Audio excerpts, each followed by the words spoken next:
Hello dear students, you are most welcome in your channel CSE master. आज के video lecture में हम operating system के unit 3 को स्टार्ट करने जा रहे हैं।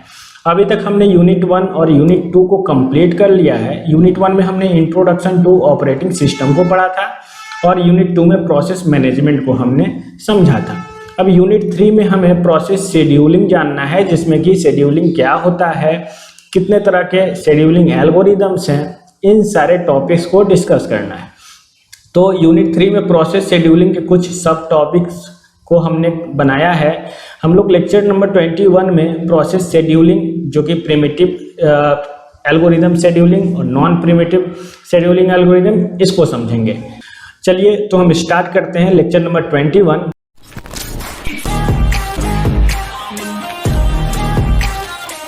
आज के वीडियो लेक्चर में हम प्रिमिटिव शेड्यूलिंग और नॉन प्रिमिटिव शेड्यूलिंग के बीच में क्या डिफरेंसेस हैं उसको समझेंगे। हमने प्रोसेस शेड्यूलिंग में प्रिमिटिव शेड्यूलिंग और नॉन प्रिमिटिव शेड्यूलिंग को जान रखा है। अब हम इसके डिफरेंसेस को समझेंगे। इसमें जो रिसोर्स हैं वो एक लिमिटेड टाइम के लिए अलॉट किए जाते हैं, ठीक है। जैसे कुछ प्रोसेस है P1, P2, P3, इसका बर्स्ट टाइम कुछ होगा, मतलब एग्जीक्यूशन टाइम 5 सेकेंड है, 2 सेकेंड है, 6 सेकेंड है, बर्स्ट टाइम है ये, ठीक है। तो इसको ऑपरेटिंग सिस्टम एक अपना टाइम अलोकेट करेगा, 2 सेकेंड, 1 सेकेंड, 3 सेकेंड, ठीक है। तो P2 प्रोसेस CPU में 2 सेकेंड के लिए एग्जीक्यूट करेगा, उसके बाद ये प्रिंट कर जाएगा रेडी मोड में या फिर वेट स्टेट में। फिर उसके बाद P2 प्रोसेस 1 सेकेंड के लिए एग्जीक्यूट करेगा, फिर ये जाकर के वेट करेगा। फिर P3 प्रोसेस 3 सेकेंड के लिए एग्जीक्यूट करेगा, फिर ये वेट करेगा, ठीक है। ऐसे ही ये रिपीट करते जाते हैं। मतलब कि ऑपरेटिंग सिस्टम इसमें रिसोर्स का अलोकेशन कुछ लिमिटेड पीरियड ऑफ टाइम के लिए ही करते हैं, जबकि नॉन प्रिमिटिव शेड्यूलिंग में ऐसा कुछ नहीं है। इसमें एक बार रिसोर्स किसी प्रोसेस को अलोकेट कर दिया जाता है तो वो प्रोसेस उस रिसोर्स को तब तक होल्ड करके रखता है जब तक वो अपने बर्स्ट टाइम को कंप्लीट नहीं करे, मतलब जब तक वो अपना पूरा एग्जीक्यूशन कंप्लीट नहीं कर ले, ओके। ऐसे ही नेक्स्ट जो है वो है process can be interrupted in between. जो प्रिमिटिव शेड्यूलिंग होते हैं इसमें प्रोसेस का इंटरप्शन पॉसिबल है, ओके। जबकि नॉन प्रिमिटिव शेड्यूलिंग में इंटरप्शन पॉसिबल नहीं है। जब तक प्रोसेस पूरी तरह से एग्जीक्यूट होकर के टर्मिनेट नहीं हो जाता है तब तक उस प्रोसेस में कोई भी इंटरप्शन नहीं हो सकता है, जबकि प्रिमिटिव शेड्यूलिंग में इंटरप्शन होता है। हो सकता है कोई प्रोसेस एग्जीक्यूट कर रहा हो और उसके बीच में कोई दूसरा प्रोसेस आकर के एग्जीक्यूट होने लगे और पहले वाले प्रोसेस को वेट करना पड़ जाए, ओके। तो ये होते हैं इंटरप्शन के टर्म में प्रिमिटिव और नॉन प्रिमिटिव शेड्यूलिंग के बीच में डिफरेंस। अब नेक्स्ट डिफरेंस को हम समझते हैं, जो कि है if a process having high priority. अगर किसी प्रोसेस के पास हाई प्रायोरिटी है तो वो प्रोसेस पहले एग्जीक्यूट होता है इन द प्रिमिटिव शेड्यूलिंग, ठीक है। उसके बाद लो प्रायोरिटी वाले प्रोसेस को रिसोर्स अलोकेट किया जाता है, जबकि नॉन प्रिमिटिव शेड्यूलिंग में ऐसा कुछ नहीं है। प्रोसेस अपने लॉन्ग बर्स्ट टाइम को पहले कंप्लीट करता है, उसके बाद ही कोई दूसरा प्रोसेस रिसोर्स के अंदर जाता है, CPU के अंदर जाता है। मतलब कि नॉन प्रिमिटिव शेड्यूलिंग में जरूरी नहीं है कि जिस प्रोसेस का बर्स्ट टाइम मतलब एग्जीक्यूशन टाइम कम हो वो पहले एग्जीक्यूट हो। यहाँ पर जो भी प्रोसेस पहले अराइव होगा CPU में वो उसका एग्जीक्यूशन पहले होगा और तब तक होगा जब तक ये पूरी तरह से एग्जीक्यूट नहीं हो जाता हो, okay. Next point is it has overhead of scheduling the process. इसमें प्रिमिटिव शेड्यूलिंग में एक बहुत ही ओवरहेडिंग वाला ये काम है प्रोसेस को शेड्यूल करना, क्योंकि यहाँ पे अलग अलग प्रोसेस का अलग अलग टाइम अलोकेट किया जाता है कि कौन सा प्रोसेस रिसोर्स को कितना सेकेंड तक यूज करेगा, फिर उसको टर्मिनेट करना है, फिर दूसरे प्रोसेस को रिसोर्स अलोकेट करना है, फिर वो भी कुछ समय तक एग्जीक्यूट करेगा, फिर उसको टर्मिनेट करना है या फिर उसको रेडी या वेट स्टेट में डालना है फिर। तो ये एक ओवर हेडिंग वाला एक बहुत ही वास्ट मैनेजमेंट यहाँ पे करना पड़ता है, इसलिए ओवर हेड है, ओके, जबकि it does not have any overhead. यहाँ पर सिंपल है, जो प्रोसेस पहले पहुंचा वो प्रोसेस सबसे पहले एग्जीक्यूट होगा। जो प्रिमिटिव शेड्यूलिंग है ये फ्लेक्सिबल होता है, जबकि नॉन प्रिमिटिव शेड्यूलिंग रिजिड होता है। यहाँ पे है कि प्रोसेस सीपीयू में पहुंच गया, प्रोसेस को रिसोर्स मिल गया, तो ये रिजिड हो जाता है कि हम तब तक इस रिसोर्स को नहीं छोड़ेंगे जब तक हम पूरी तरह से एग्जीक्यूट नहीं हो सकते हैं।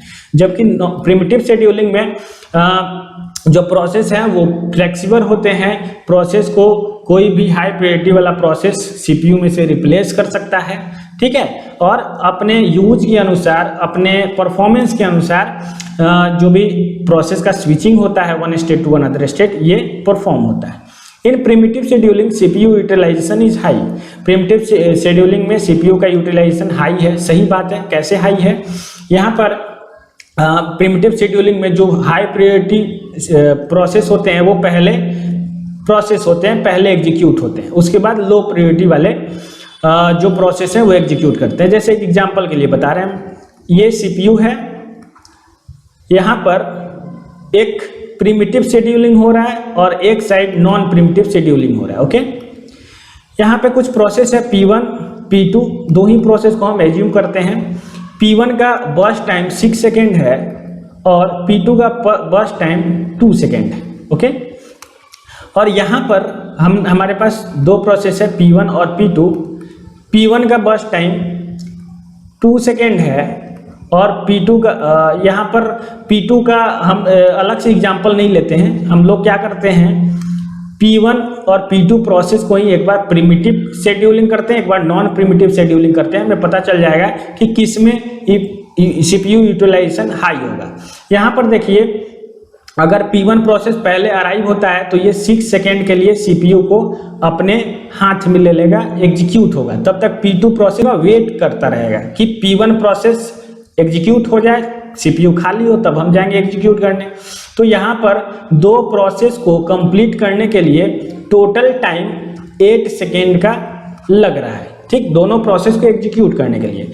जबकि अगर प्रिमिटिव शेड्यूलिंग होता तो P2 प्रोसेस जाता, उसके बाद P2 प्रोसेस 2 सेकेंड में एग्जीक्यूट हो जाता, ठीक है। एग्जीक्यूट होने के बाद P1 प्रोसेस को सीपीयू अलॉट हो जाता। तो इस तरह से यहाँ पर किसी भी प्रोसेस को वेट नहीं करना पड़ रहा है। P2 प्रोसेस का एग्जीक्यूशन टाइम, बर्स्ट टाइम कम था, ये एग्जीक्यूट होकर के निकल गया, उसके बाद P1 प्रोसेस अपना जितना देर तक इच्छा है उतना देर तक एग्जीक्यूट कर रहा है, ठीक है।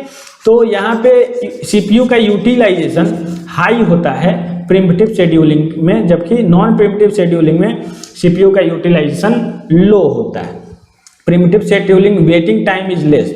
जो प्रिमिटिव शेड्यूलिंग में वेटिंग टाइम होता है ये कम होता है, जबकि नॉन प्रिमिटिव शेड्यूलिंग में वेटिंग टाइम हाई होता है। सही बात है। नॉन प्रिमिटिव शेड्यूलिंग में अगर किसी प्रोसेस का बर्स्ट टाइम 10 मिलीसेकेंड है तो वो 10 मिलीसेकेंड तक सीपीयू को में एग्जीक्यूट होता रहेगा, तब तक कोई दूसरा प्रोसेस को 10 मिलीसेकेंड तक वेट करना पड़ता है। जबकि प्रिमिटिव शेड्यूलिंग में ऐसा नहीं है।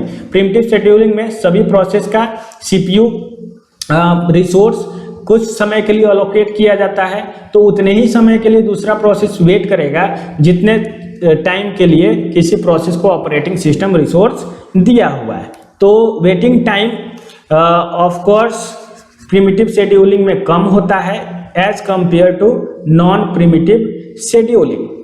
Next point is primitive scheduling response time is less. जो प्रिमिटिव शेड्यूलिंग होता है इसमें रिस्पॉन्स टाइम लेस होता है, जबकि नॉन प्रिमिटिव शेड्यूलिंग में रिस्पॉन्स टाइम हाई होता है। इसमें रिस्पॉन्स टाइम लेस क्यों होता है? क्योंकि यहाँ पर बहुत सारे प्रोसेस हैं और अलग अलग सभी प्रोसेस को बारी बारी से सीपीयू अलोकेट होता है, तो यहाँ पर जो रिस्पॉन्स है सीपीयू का वो थोड़ा सा धीरे कम मिलता है, जबकि नॉन प्रिमिटिव में प्रोसेस को सीपीयू का रिस्पॉन्स ज़्यादा मिलता है, ठीक है। जो प्रोसेस अराइव हुआ वो एग्जीक्यूट हुआ, पूरा एग्जीक्यूट हुआ, उसके बाद दूसरा प्रोसेस को सीपीयू अलॉट होता है। एग्जाम्पल्स अगर हम लोग देखें प्रिमिटिव शेड्यूलिंग का, तो हमने पहले देखा है round robin, shortest remaining time first, जबकि नॉन प्रिमिटिव शेड्यूलिंग का एग्जाम्पल है फर्स्ट कम फर्स्ट सर्व और शॉर्टेस्ट जॉब फर्स्ट। तो ये कुछ डिफरेंसेस थे प्रिमिटिव और नॉन प्रिमिटिव शेड्यूलिंग के। आपको ये वीडियो कैसा लगा, अगर कहीं प्रॉब्लम है, कहीं कंफ्यूजन है तो आप हमें कमेंट में बता सकते हैं। और अगर आप चैनल पे नए हैं तो चैनल को सब्सक्राइब भी कर सकते हैं। आज के लिए इतना ही, थैंक्स।